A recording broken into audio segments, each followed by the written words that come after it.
ambassadors of European states and held in Vienna from September 1814 to June 1815.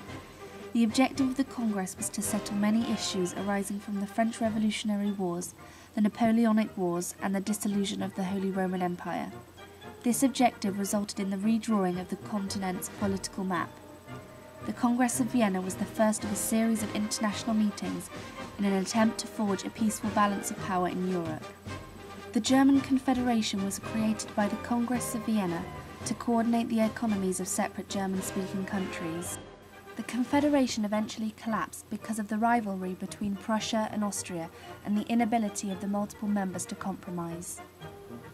In 1848, revolution swept across 50 countries in Europe and had a major impact on the German-speaking states.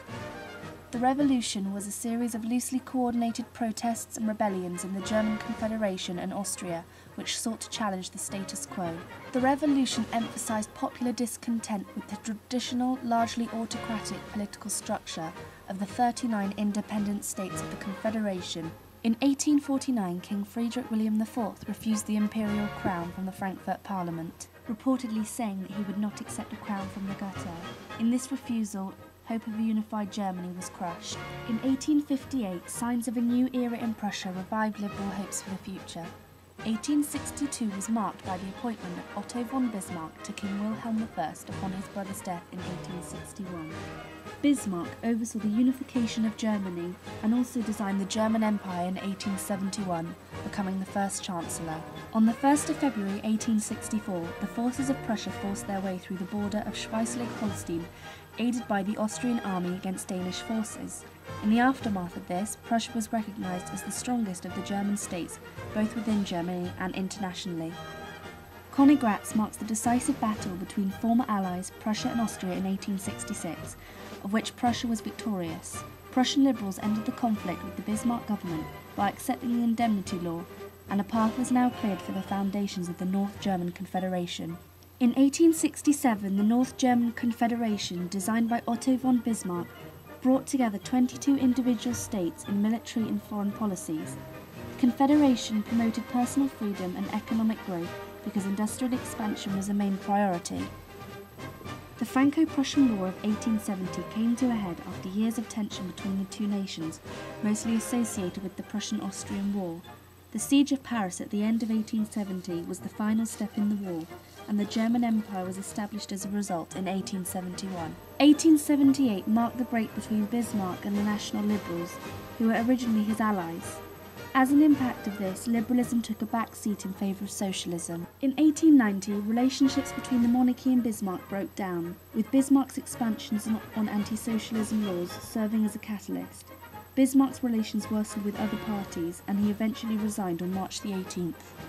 In 1910, the Social Democratic Party of Germany and trade unions organised mass demonstrations and strikes against the restrictive Prussian franchise. This marks the beginning of the rise of the SPD and a change into the shift of the political climate. In 1912, the Social Democratic Party for the first time became the largest party in the German Reichstag. It more than doubled its seat total from the 1907 election. On the 4th of August 1914, the SPD fraction in the German parliament voted in favour of the war credits, enabling German imperialism to go to war. The vote in favour of war credits represented an unprecedented betrayal of everything the SPD stood for. The German Revolution of 1918 was the politically driven civil conflict in Germany at the end of World War I, which resulted in the replacement of Germany's imperial government with a republic. The revolution ended officially on August 11, 1919, when the Weimar Constitution was adopted. The Weimar Constitution of 1919 was the constitution that governed Germany during the Weimar Republic. The nation was to be a democratic federal republic governed by a president and parliament. In 1923, hyperinflation destroyed German currency. Bankers and speculators were the primary cause of inflation.